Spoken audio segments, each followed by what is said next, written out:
ಸದ್ಯಕ್ಕೆ ನಾವೀದೀಗ ಇದೀವಿ ರೇಷ್ಮೆ ಗೂಡಿನ ಮಾರುಕಟ್ಟೆ, ಸರ್ಕಾರಿ ರೇಷ್ಮೆ ಗೂಡಿನ ಮಾರುಕಟ್ಟೆಗೆ ನಾವು ಬಂದಿದ್ದೀವಿ.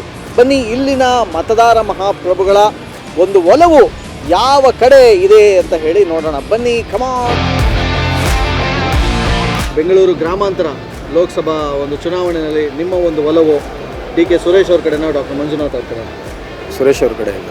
ಅಲ್ಲ, ಹೋದ ಸಲ ಕಾಂಗ್ರೆಸ್ಸು ಮತ್ತು JDS ಒಂದಾಗ್ಬಿಟ್ಟು ಡಿ ಕೆ ಸುರೇಶ್ ಅವ್ರು ಗೆದ್ದಿದ್ರು. ಬಟ್ ಇದೀಗ JDS ಮತ್ತು BJP ಮೈತ್ರಿ ಆಗ್ಬಿಟ್ಟು ಡಾಕ್ಟರ್ ಮಂಜುನಾಥ್ ಅವ್ರು ಬಂದಿದ್ದಾರೆ. ಇದೇನಾದ್ರು ಎಫೆಕ್ಟ್ ಆಗುತ್ತಾ ಡಿ ಕೆ ಸುರೇಶ್ ಅವ್ರಿಗೆ? ಏನೂ ಆಗಲ್ಲ. ಜನಕ್ಕೆ ಇದು ಮಾಡವ್ರೆ, ಜನ ಅವ್ರಿಗೇನೆ ಇದು ಮಾಡ್ತಾರೆ. ಡಿ ಕೆ ಸುರೇಶ್ ಅವ್ರ ಕಡೆನೋ ಡಾಕ್ಟರ್ ಮಂಜುನಾಥ್ ಅವರು?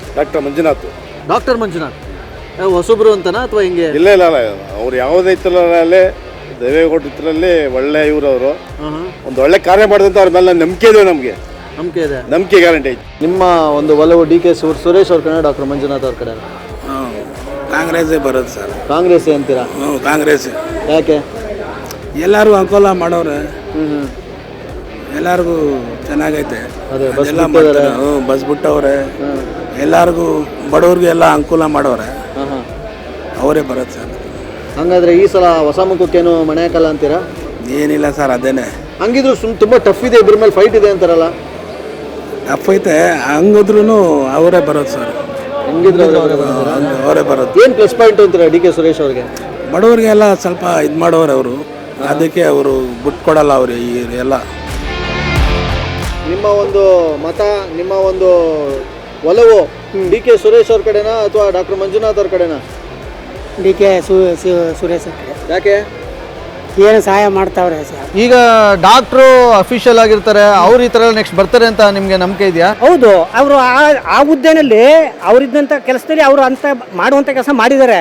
ನಂಬಿಕೆ ಇದೆ, ಅಂತ ಕೆಲಸ ಮಾಡ್ತಾರೆ ಇದರಲ್ಲೂ ಅಂತ. ಓಕೆ, ಇವರು 3 ಸಲ ಗೆದ್ದಿದ್ದಾರೆ, ಏನು ಕೆಲಸ ಮಾಡದೆ ಗೆದ್ದುಬಿಟ್ಟಿದ್ದಾರೆ? ಹಾಗಾದ್ರೆ ಕೆಲಸ ಅಂತ ಅಂದರೆ ಯಾರು ಇರಲಿಲ್ಲ ಮಾಡುವಂಥವ್ರು, ಇವರೇ ಅವಾಗ ಮಾಡೋದಕ್ಕೆ ಇಷ್ಟಕ್ಕೆ ಮಾಡೋದಕ್ಕೆ ಇವರೇ ಅಷ್ಟೇ ಇದ್ದದ್ದು. ದರ್ಶನ್ ಇನ್ಸೆನ್ಸ್ ಅವ್ರ ಕಡೆಯಿಂದ ನಿಮಗೊಂದು ಗಿಫ್ಟ್ ಹ್ಯಾಂಪರು. ಪ್ರಧಾನಿ ಮೇಲೆ ಅಲ್ಲೇ ಯಾರು, ರಾಹುಲ್ ಗಾಂಧಿನೋ ನರೇಂದ್ರ ಮೋದಿನೋ?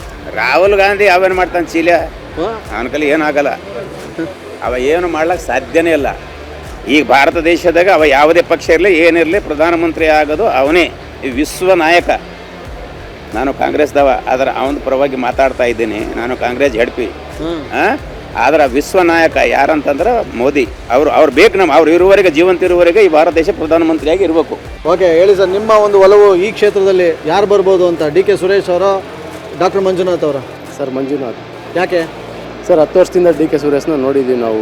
ಓಕೆ, ಆದರೆ ಏನು ಅಭಿವೃದ್ಧಿ ಕೆಲಸ ಇಲ್ಲ. ನರೇಗಾ ಬಿಟ್ಟು ಇನ್ನು ಯಾವುದೇ MP ಫಂಡಲ್ಲಿ ಯಾವುದೇ ಒಂದು ಅಭಿವೃದ್ಧಿ ಏನು ತಂದಿಲ್ಲ ಅವರು. ಹಾಗಾಗಿ ಡಾಕ್ಟರ್ ಮಂಜುನಾಥ್ ಒಳ್ಳೆ ಮನುಷ್ಯ, ವ್ಯಕ್ತಿಗತವಾಗಿ ಒಳ್ಳೆ ಮನುಷ್ಯ. ಹಾಗೆಯೇ ಅವರು ಒಳ್ಳೆ ಒಂದು ಯಾವುದೇ ಒಂದು ಕೆಟ್ಟ ಯಾವುದೇ ಇದು ಇಲ್ಲ, ಅವರು ಚೆನ್ನಾಗಿ ಇದು ಮಾಡ್ತಾರೆ, ಅವರೇ ಬರ್ತಾರೆ. ಓಕೆ, ಈಗ ಕಾಂಗ್ರೆಸ್ಸಲ್ಲಿರೋ ಗ್ಯಾರಂಟಿಗಳು ವರ್ಕೌಟ್ ಆಗಲ್ಲ ಅಂತೀರಾ ಸರ್ ಚುನಾವಣೆಗೆ? ಸರ್, ಗ್ಯಾರಂಟಿಯಿಂದ ನಾವೇ ಕೊಡ್ತೀವಿ, ಮಳೆ ಬೆಳೆ ಆದರೆ ನಾವೇ ಅವ್ರು ಕೊಡ್ತೀವಿ. ಸಿದ್ದರಾಮಯ್ಯ ಅಂತಾರೆ 2,000 ಕೊಡ್ತಾ ಇದ್ದೀವಿ ಅಂತ. ಏನು ಕೊಡ್ತಾವ್ರೆ ಸರ್ ಅವರು? ನಮ್ಮ ದುಡ್ಡು ಕಿತ್ತಿ ನಮಗೆ ಕೊಡ್ತಾವ್ರು ಅಷ್ಟೇ. ಅದು ಮಳೆ ಬೆಳೆ ಆದರೆ ಸಿದ್ದರಾಮಯ್ಯನ ರೈತರು ಕೊಡ್ತಾರೆ, ಸಿದ್ದರಾಮಯ್ಯ ಏನೂ ಕೊಡ್ತಾ ಇಲ್ಲ ರೈತರಿಗೆ. ಅದನ್ನು ಅವ್ರು ತಿಳ್ಕೊಳ್ಳಿ. ಕುಡಿಯೋಕೆ ನೀರಿಲ್ಲ ಸರ್, KRSಯಿಂದ ನೀರು ಹರಿಸವ್ರೆ. ಇವಾಗ ಬೆಂಗಳೂರು ನೀರಿಲ್ಲ, ವಾಟರ್ ಟ್ಯಾಂಕೆಲ್ಲ ಹೊಡಿಸ್ತಾವ್ರೆ. ಅದನ್ನು ತಿಳ್ಕೊಳ್ಳಿ ಫಸ್ಟ್ ಸಿದ್ದರಾಮಯ್ಯ ಅವರು. ಮುಂದಿನ ಒಂದು ಕ್ಷೇತ್ರಕ್ಕೆ ಹೋಗಿ ಅಲ್ಲಿನ ಮತದಾರರ ಒಂದು ಅಭಿಪ್ರಾಯನ ತಗೊಳ್ತೀನಿ. ಅದಕ್ಕೂ ಮುಂಚೆ ತಗೊಳ್ಳೋಣ ಈ ಒಂದು ಕಾರ್ಯಕ್ರಮದಲ್ಲಿ ಒಂದು ಶಾರ್ಟ್ ಬ್ರೇಕ್.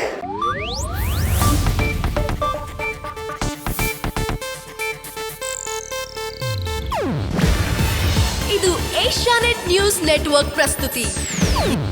ನೀವು ನೋಡ್ತಿದ್ದೀರಾ ಏಷ್ಯಾನೆಟ್ ಸುವರ್ಣ ನ್ಯೂಸ್.